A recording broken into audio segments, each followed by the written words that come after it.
What's up, YouTube? It's your boy Kyle back with another video, and today I'm giving you guys part 1 of my pro breakdown series in NBA 2K25. Today we're going to be reviewing the film for elite shooting guard Glizz. He was the #1 pick in the 2K League Season 6. I think he had a career high of 60 points in the game. So he's a really good player, one of the best shooting guards in the world, and today we're going to be reviewing his film. Now, today's going to be the guard edition. We're going to be reviewing a guard. I'm using him because he's a good overall guard to use. He plays shooting guard, but he also dribbles the ball a lot, so he's kind of like a combo guard. So he's somebody that I like to watch their film on, and I feel like he's somebody I can use to help you guys improve. Now, I don't really play the game too much personally myself right now. I'm waiting to bring back 2K26. I play a little team up here and there. I'm be entering a team up league if you guys are interested in seeing videos on that.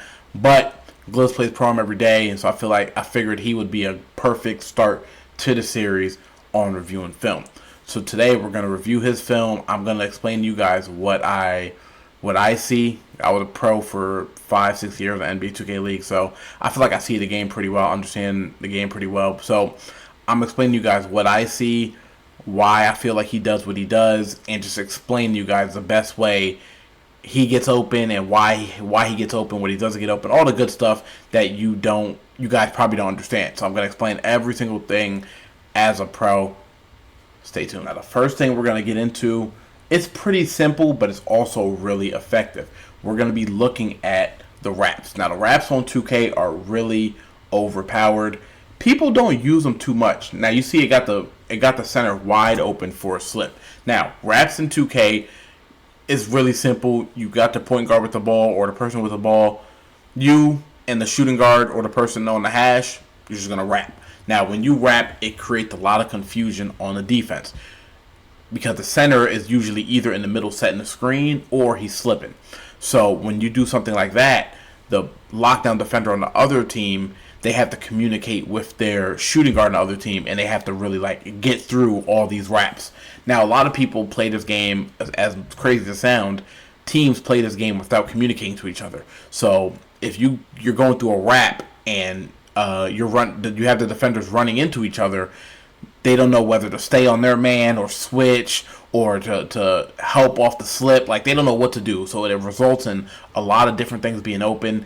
It's something so simple but yet so effective, and I clipped it around 3-4 times. You're going to see Glizz and his team running it a lot. That time it wasn't even Glizz getting open, it was the slip. But I'm telling you, run these. If you don't run these right now, add these to your pro-am sets. Even if you're not really a high pick and roll team, just have your center set a screen at the beginning, run the wrap. I guarantee it will get you the mismatch. If you're the point guard, it'll get you the mismatch. It'll get somebody open. A lot of good things come from the wrap, so I guarantee you should run it. It will be very effective. Now, right here, this can be very simple. They get the fast break. Glizz right here. Doesn't do nothing too crazy. He does one of the most effective OP moves in the game. He goes and he shoots a pull-up mid, wide open green. Now, the pull-up mid in NBA 2K25, actually it's been, I want to say maybe the last 4 years, it was like a hidden art. People didn't really do it too much. It's starting to come up a lot more, especially last year in 2K24. People were walking around with 99 mid-range shots. People have been doing the pull-up mid really effectively, and it's one of the best shots in the game. Now, you don't even need a 99 for it to be effective. You can do it with an 84. For some reason, well, I mean, it makes sense. The mid-range green window is a lot higher than the three-point green window. So you can really just run past your defender, shoot a pull-up mid. And the reason the pull-up mid is so effective and so good is because you're sending your center down. So if you run a lot of pick-and-roll action, you could send your center down and you can run past your defender, and you'll be activating the blinders badge. Now, the blinders badge, if a defender's on your side, is considered an open shot. So when you send your center down after the screen and you run past your defender, you have him on your hip, the pull-up midi is good because 9 times out of 10, it will be open. And even if you miss the shot, you're sending your 7'1" or 7-foot center down there to grab the rebound. So that's why a lot of players shoot the pull-up mid-range, is because even if they miss it, which, I mean, is really hard to miss, to be honest, but even if they do miss it, their center is down there to grab the board, either reset to an open corner 3, go back up. There's a lot of options a center will have because now he's in the dead zone. He's right under the rim. He's exactly where he wants to be with the ball. So you're putting your center in a good position. Also, right after you're in a good position to score. So even if you do miss it, the mid-range is good because it puts your center in a very good position. Now, this is going to be another play where they run the wrap, but this time it's going to be Glizz that gets open. He runs the wrap, gets open, has a wide open three-pointer, and like I said, the wrap, it results in a bunch of different things being open. You'll either have the point guard open, you'll have the shooting guard open. I mean, you probably have corners open as well, because sometimes a corner will sit there and help and play up. Let me go back. You see, the corner, sometimes when this gets open, he's going to come up, him right here, he's going to come up and play this. So right after he gets the ball, he sees him right here come up, he's going to be wide open for a corner three, and it results in a corner three. It results in an open three by somebody. It doesn't matter who it is. As long as you get the open three, you have a good offensive possession. That's why the wrap is so glitchy, because it, like I said, it 9 times out of 10 either results in somebody being open or it results in a mismatch. So you're getting what you want out of the play 9 times out of 10. So like I said, Glizz gets the open three right here. They're too slow to help on them. Bang. Great shot. Again, you're going to see the wrap being used effective. I think they double wrapped here. Yeah, they double wrapped here. The point guard gets a wide open three. The center gets the rebound. He missed the first one. Gets the second shot. He knocks it down. So now you done seen 3 different variations of the wrap being ran and 3 different things open. So if you still not running the wrap, you ain't really trying to help and improve your game and help your team win. I'm giving you all the gems. Use them. I promise the wrap is really effective. You add it to your game, your team will start winning more. You will start scoring more. Everything will look a lot better. But I just wanted to show you that real quick. Now we're gonna get more into Glizz individual movement and performances and why he looks so good. Now, you guys are gonna see one of the key parts of being a shooting guard. It is your off-ball movement. That's one of the most important things you need as a shooting guard behind running the fast break. So you get the stop, the other team scores. Now Glizz has heat check right here. You know the ball's going to him. Everybody should know the ball's going to him. Heat check, for those of you guys that don't know, it makes your next shot a very high chance of going in. Now Glizz is just moving back and forth. He gets an off-ball movement, gets a wide open corner three. Now look at this. Now Glizz, he's right here. He gets open right here. Well, he's not really open, but so the defender, he's not really paying attention. I feel like he's ball watching a little bit, and he sees Glizz move a little bit. So when he sees Glizz move a little bit, he's ball watching. He's gonna follow. He's gonna follow Glizz, think Glizz is wrapping up.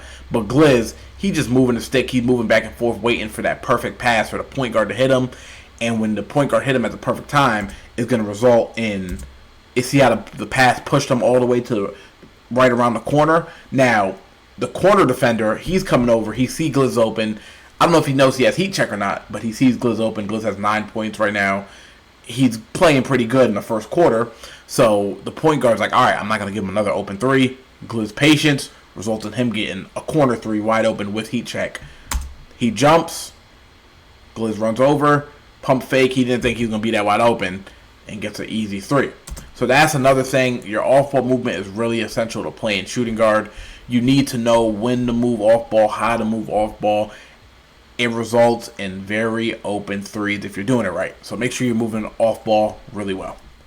Now, here you're going to see another instance of the off-ball movement working pretty well. Now, I don't know how he got killed so bad, but I don't know if they got confused and he wanted to get to the left side, if it was just miscommunication. But even though he missed, that was elite off-ball movement. They got the offensive rebound. He stayed back, got a wide open catch and shoot.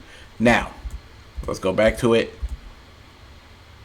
Glizz, he catches the ball. He sees the point guard with the ball. He sees that the defender is kind of overplaying towards the middle. He's reaching. He's getting aggressive. So Glizz, right here, he moves. He sees that he's overplaying the middle. This is where he just darts back to the right wing. Wide open three. The center tries to help, but he can't get there fast enough. Like I said, he missed wide open, but he gets another chance, and he gets a wide open mid. Great play. Okay, now here again, he's going to show the mid-range again, which, as I said, is an underrated art. Now, he doesn't even have to do no crazy moves here. He just moves his stick left, right, gets a wide-open mid-range. Now, the reason I'm telling you to use the mid-range because it's an easier shot. It's very hard to contest, right? And then when you throw a lot of mid-ranges into your arsenal, when your defender sees you shooting a lot of mid-range, he's going to tend to play under. Now, if you're outthinking him, you know he's playing under. Now you have your snatchback 3. The snatchback that everybody loves in this game. I mean, I see everybody do the, I think it was the Luca or Darius Garland, whatever it is. Y'all know what snatchback I'm talking about. The snatchback works perfectly right in this situation, because when they're playing under, they're not going to give you that mid-range no more. Now they're like, all right, he's only shooting mids. We're not giving it to him no more. Now, you know they're playing under. You got your snatchback, quick stop 3. Now their mind's in a frenzy. They're not going to know what to do, because every time they play under, they give up a 3. Every time they play over, you just walk into a mid. That's going to make you unguardable. And it's not even, you don't even need to do no crazy dribble moves. You see Glizz, let me go back. He got the ball. He went left, went right. He has a wide open mid right here. He didn't do nothing crazy. Wide open mid, just using his left stick. No right stick involved. I promise you, the mid range is really good. You need to use it. Now, again, you're going to see an instance of Glizz using a lot of patience here. And like I said, this is what makes him one of the most elite guards in the game. So, run the pick and roll. He comes off middle. He sees the high defender. They rotate. He keeps the ball. And he just fries up right here. Now, let me go back. They walk you guys do it. So, you see, this is the pick and roll. He comes off the screen. This defender is the back end defender. So, now, Glizz sees him high. So, usually when defenders are sprinting up like that, it means one of two things. It means they are either showing and going. So, they're going to run up and run back to the slip. Or 9 times out of 10, they run this high, is going to be a rotation. So if you pay attention right here, you see the center, he's already ready to go down to the paint. So this rotation is called a stack, and basically this rotation, I'll walk you guys through it. So the pick and roll, the lockdown defender is going to sit on this side of the screen. The back end defender, he's going to run up and he's going to show the middle. So when he shows the middle, Glizz is going to come off middle, as you guys see. He's going to come middle. The defender's here. Now, the center that was in the right corner, he's going to drop. The hash defender, he's going to drop to the corner for the center. After the center drops, he's going to help him get to the corner. And then this pick and roll defender that showed middle, he's going to get out of here and he's going to take the hash. So it's a very simple rotation. It's called the stack. Everybody in Pro-Am runs it. It's very effective most of the time if players don't see it coming. But like I said, Glizz is one of the most elite guards.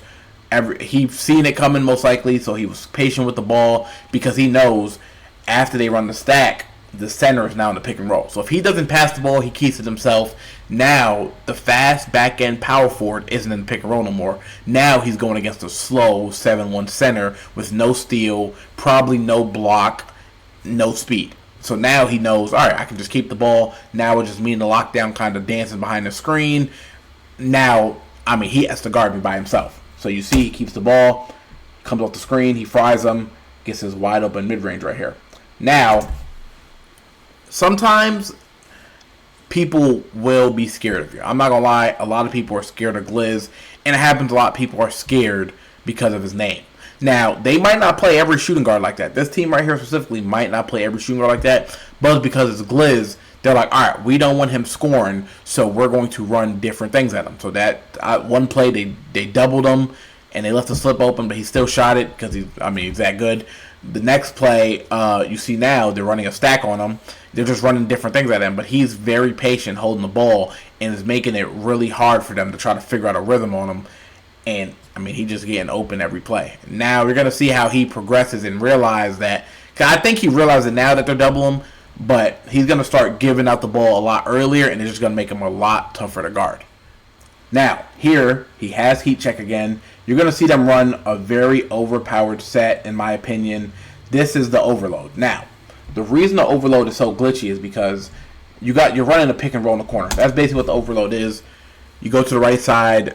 This whole right side, or whether you want to do it on the right or left, that whole corner side as the guard is yours. So now, you can really kind of do whatever you want here. You can go left, you can go right, you can use the screen, you can not use the screen. It's tough because the back end defender doesn't really have too much help. Because as you can see, this is the point guard right here. This is the power forward right here. And I'm pretty sure this is the center right here. And he's kind of guarding the left wing. So the only person that can really drop, well, that usually would drop, would be the point guard, right? but he's point guards are not supposed to drop here. He's a corner defender, so usually you want the corner defender to drop. But like I said, he's the point guard, so he can't drop. So you want the center ideally to be involved in the rotations. But he's at the hash, so he's so slow. So the overload kind of makes it so it's kind of a one-on-one, right? And if he steps up, this slip is open. So the lockdown kind of really has to figure out how he can stop this guard from scoring. You're going to see Glizz in the overload set. And he gets a wide open shot.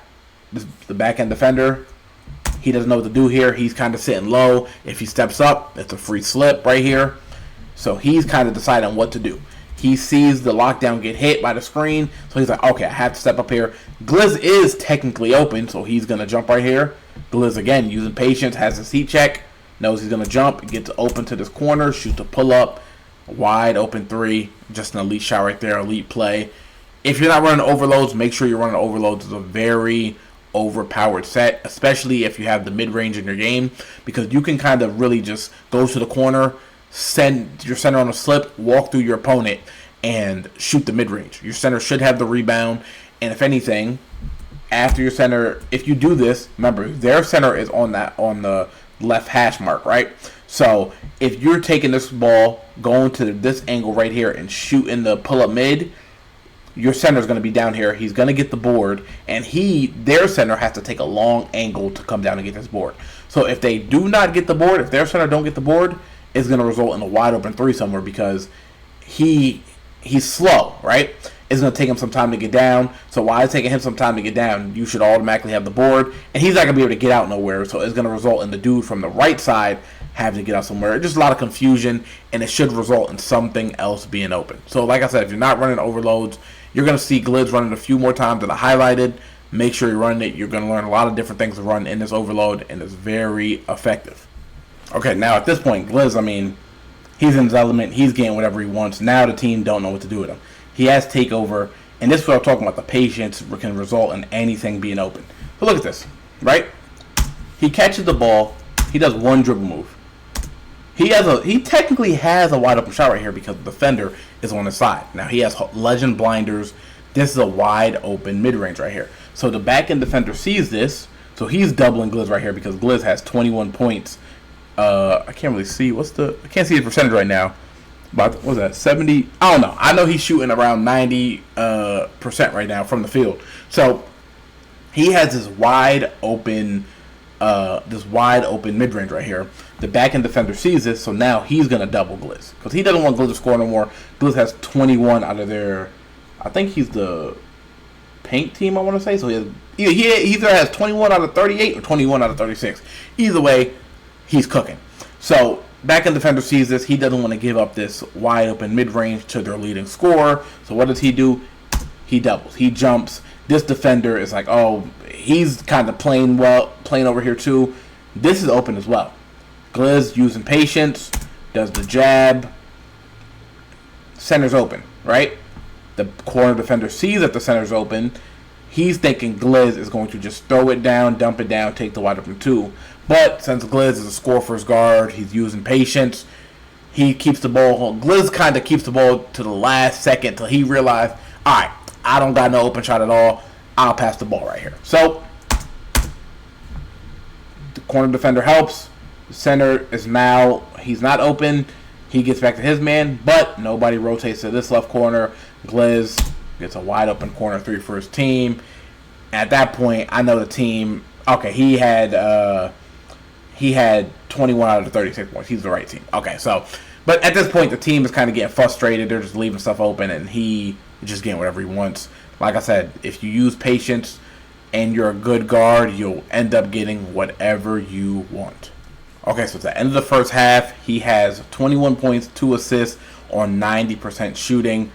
This is a very good game right here. They can't stop him. He's getting whatever he wants. And not like he's playing some straight-up bums. He's playing people that play this game every day. It's a competitive game right now. It's 41-43. So this team has to be some type of good, some type of decent. And he has 21 points on 90% shooting. They cannot stop him right now. He's doing everything right. They don't know what to do. He's absolutely cooking. Now, this is going to be the part of the game that people won't understand. Now, this, and it's going to look really simple, but it's just a wide open slip. But so the reason this defender, right? He's playing out of place. And defender is out of place because Glizz is scoring every single possession. Now, the defender probably really could play this way better, show, get back, and reach, and probably steal the ball, right? But the reason this is underrated because, and some people probably won't understand, they're like, oh, why is he not stealing this wide open, easy steal? He can play this a lot better. I'm not gonna lie, his head is spinning right now. Glizz is going crazy. He has no answers on how to guard him. And once somebody is going crazy, and especially Glizz, that he's not, he's being more patient with throwing a slip. Now, when he throws a slip, nobody's expecting it. So when you throw the slip and nobody's expecting it, nobody's gonna steal the ball, right? The back end defender, he's not reaching on the slips no more because he's like, all right, Glizz is not throwing them. I'm not gonna waste my adrenaline using my reaches because it'll just be a waste. Glizz isn't throwing the ball. I'm not gonna waste them. But at this point, Glizz sees that, all right, I haven't thrown the ball in a little bit. Let me just take a free, easy slip. And now they got a wide open dunk because the pick and roll defender didn't want to reach, didn't want to jump. Like, he just put himself in a bad position because he's not expecting Glizz to pass the ball, which is, like I said, very underrated because it may look easy. You might be somebody watching like, all right, it's a wide open slip. I'm not going to give this up. But Glizz is playing the mind game of, all right, I'm scoring. Now I'm going to throw one assist in there to throw him off. A wide open assist. Just throw him off. Now I can go back to scoring the ball again. Now, you're going to see more of that elite off-ball movement that you really need as a shooting guard. Glizz is just going to move around. He's going to find some open space. And look at him. It's a wide open pull-up mid. It's the unstoppable shot in the game. It's a pull-up mid, catch and shoot especially. Now, look at this, right? This is exactly what I was explaining before. He gets the pull-up mid. He's at the free throw line. This is one of the easiest shots in the game. But on top of that, his center has the rebound. Both the defenders contested. So even if he does miss this, his center's down there already. I don't know if this is their center or power forward. I'm assuming it's their center. But if anything, their center can box him out, grab this board because Glizz is being double contested. But on top of him being double contested with the late contest, I mean, this is an open shot. It says it right here. This is open. So they're kind of just, I mean, they're being lazy defenders. They're contesting after the fact, which is, I mean, makes no sense because now you're giving up the free board. But Glizz makes a shot. He's a good player, makes a shot. But that's what I'm saying. You want to shoot these mid-range. You want to dig down. Honestly, you want to go maybe as close as possible and make this back-end defender have to decide, right? Because the closer you get, the closer the back-end defender really has to decide, right? Glizz, he's right here. He's pretty close. He doesn't know what to do. He doesn't know whether to contest or just to let him shoot it. At the end of the day, he lets him shoot anyway, but he ends up contesting late or gets an auto. Free board, right? Very unstoppable approach to the game. If you do it, like I said, you throw those mid-ranges in the game a lot. They're hard to guard, and then when people try to overplay them, you have your three-pointer. So use the mid-range.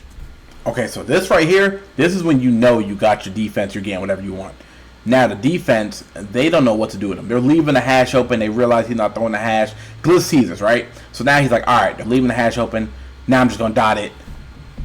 Now he gets a wide open three. The point guard misses. They get that's a crazy putback. But look at this, right? So the defenders, they're just trying everything at this point. They don't know how to guard him, right? He's thinking, all right, Glizz hasn't thrown the ball at me anytime. He has to throw the ball at the point guard the whole game, so I can kind of play a little bit off. I can help off if Glizz comes middle. He's not throwing it to my man. Glizz sees this. I think he's seen it from the first time when the slip was open, I believe it was. Let's see. Yeah, so right, he leaves this wide open. This right here is wide open. He's trying to drop on a slip, get the easy pass. I'm pretty sure Glizz sees it the first time. He's like, all right, I'm just going to dot it regardless. Now, this is where you got to be a smarter defender. You can't give this up twice. If you drop on the first one, you got to play the mind game of, okay, Glizz probably seen this that I dropped. I have to sit here and steal it. But I don't know who the defender is, but this wasn't a very smart play. Glizz seen it, like I said, and he just dots it. Right? Now, if I'm Glizz, me personally, I'm feeling like, all right, I got him. I got whatever I'm wanting. They know I'm dotting the hash, I'm dotting the corners, I'm throwing the slip. Now I can go back to scoring. They know that they can't move off me, they can't help because I'm willing to dot the pass. I'm willing to throw the pass. Now, like I said, I'm back in my element. I can go back to being patient and scoring the ball, and they're not going to know what to do with me, because if they double or they try to double, they see that I'm willing to pass the ball. They know I'm a scorer, but they see I'm willing to pass the ball. Now they're kind of confused on what to do. And there's a lot of different game plans you can do for this. I don't think they made the right one because they lost his game. But Glizz, like I said, he's in his element right now. He's feeling everything. He knows they can't stop him, so he's just getting whatever he wants. Okay, now this is a pretty simple play. He just gets an off ball right into it's a walk-in mid. So the center comes out, sets him an off ball. I'm pretty sure it's a play, right? Let me see. Yeah, set him an off ball right here. He gets the ball. Defender's on the side. He jumps, being scared of him. He gets a walk-in mid right here. But notice, everybody kind of sells out on him, right? Let's see. Let's count it. Everybody tries to. So he jumps. He starts creeping up. He's on left hash. He starts trying to come over. He comes from the left corner. Everybody's scared of this dude right now. This is 1, 2, 3, 4. 4 defenders jump at him, and the center sits down for rebound. It's crazy. But the reason this defender jumps right here is because this off ball, it hits him, and Glizz gets a bad catch. If Glizz didn't get the bad catch, he can kind of shoot it because the defender is on his side, right? Glizz noticed he gets the bad catch. The defender doesn't really notice it, which is bad on the defender. But the defender jumps at this moment, right? Making Glizz, him being a good player. It's like, okay, I can just walk into this mid right here. Wide open, easy shot. Knock down mid, really easy. Don't got to worry about it. Now, like I said, he's feeling himself. He has 30 points right now, 6 assists on 93% from the field. I think he missed 1 shot this whole game, which is insane. He gets a wide open catch. Oh, my God. He is frying now. Oh, my God. Okay. Now, this play, we're going right back to the OP overload set. Glizz gets the ball. He knows they can't stop the overload. He's feeling good. Look at this. This is what I'm talking about. The overload. The center is... I don't even know where their center is right now. I think their center is top of the key. Yeah, this is their power forward. So, their center is right here. Or, hold on. No, wait. Let me read this again. Okay, no. Their center is right here. This is their power forward, I'm pretty sure. This is either their lockdown or shooting guard. Either way, he got fried. But, so now he's kind of in this position by himself, right? Because Glizz has this whole side, and the contested in this game is already bad, so any single, if he gets this little space right here, even if the defender kind of pinches over, it's considered an open. So Glizz has this whole side right here, right? He's the only defender. He can't help because he is a center with around, what do centers get, like 60 speed? So he can't really help right here. This person probably has at least Hall of Fame gold brick wall. So now this defender has to fight through these screens. He has to fight through these screens, and I think this is the shooting guard, so he doesn't have the Hall of Fame, the legend pick dodger that he needs to get through this, right? So Glizz sees this. He sees that he has his whole side wide open. So he assumes that the defender is going to run up and jump this side. Being a good player, he reads it, and he just behind the back right here gets a wide open corner 3. And he just has to watch, right? Because if he steps up, you get that wide open slip. If he comes over, you get the wide open 3 right here. If he pinches, wide open 3 right here. If he comes up, wide open 3 right here. So there is a way to stop the overload, but it's really tough. I know a lot of league guards, a lot of league guards would run it, and my team would have to change our defense up just to stop it. There are ways to stop it. I can make a video on that if you guys would want to see something like that. Or I can just make an overall defensive video talking about all the defensive sets, how to press really well, how to run zone, how to stop overloads, how to rotate, all the good stuff. I can make a whole defensive breakdown video if you guys would want to see something like that. But back to Glizz, he fried him, got this wide open corner 3. I don't know why the video keeps like freezing like that every time I don't pause it, but wide open corner 3. He has 28 points on 92% shooting. They cannot stop him. Okay, and now we're gonna end it with the last play of the game. Basically, an overload. They have the point guard on Glizz in the corner, and the reason for that is because they set up in the zone. Usually, a lot of teams they have this point guard just sit in the corner. And then when the ball handler runs out, they just kind of get the lockdown back on them. But kind of just, a lot of people play zone and pro-am. I'm pretty sure it's a point guard. I'm not 100% sure. I'm about Yeah, pretty sure it's the point guard. Might be wrong. I'm pretty sure it's the point guard. He looks pretty small. But, so yeah. So Glizz has him in the corner. The center, he tells the center to go down. This is the beginning of the play. Catches the ball in the corner. The center's right here. He realized he had the smaller defender, I feel like. Even if it's not the point guard, it's even more embarrassing. But because he got ISO'd. But he realized he has a defender. He realized he has the ISO for game. 70-74 right now. This would be the game. I mean, this is the dagger right here. So he sends the center down. He has his ISO. He works out this corner. Gets his wide open mid. Now, with this mid-range shot, this center probably could have came up and contested the shot. But the reason he didn't is because it's 70-74. This is for the game, right? So if he comes up and contests this shot, they need to stop. So if he comes up and contests this shot and Glizz misses, if he misses, because it's still not a chance that he gets there and contests it. But the reason he sat back is because he wants this rebound. Their center is rolling. I believe this is their power forward. I believe the center is going to get there before the power forward. If he steps up, he's going to have this board. So he's just trying to secure this board, hoping that Glizz misses. I mean, unfortunately for the other team, he didn't miss. I don't know why the clip keeps freezing, but he didn't miss right here. So that's just a bad play from the center, but I understand why he did it. Because he definitely could have got up here and jumped and maybe blocked or maybe contested, but he didn't want to take the chance of giving up that offensive board when the shot clock's on 3 seconds and then just reset the whole shot clock. Now they have to play the fouling game. He wanted to hope Glizz miss. They call timeout or they run the break and get a wide open 3 or wide open 2, whatever they get. That's what he was hoping for. They didn't get it. He didn't step. Results in Glizz making a shot. Now, I mean, that's the last play of the game. We go to his stats, and he is, I mean, this is a phenomenal game. 37 points, 6 assists, 1 steal, 2 turnovers, 16 from 17 from the field, and 5 for 6 from 3. Honestly, the other team didn't really, their guards didn't even play bad, but, I mean, when you go and see this, I mean, if I'm there with one of their guards, I'm mad. I'm demoralized. I came up and gave 9 for 12. Okay, I'm having a pretty good game. Yeah, I couldn't get me 1 to 2 stops. I mean, to do the 16 for 17, like, get me some type of stop. But yeah, this is a great game by Glizz. Let me know if you guys like this type of content. I want to do Joe Knows next. I know he plays, or last time I checked, he would play like the 5-out type game style. I know a lot of people like watching him play, so I want to break down his gameplay and go from there. I haven't had a chance to play him this year, but I know a lot of people, like I said, like his game style. So if you guys want to see that, comment down below, or comment down below who you guys want to see the breakdown on next.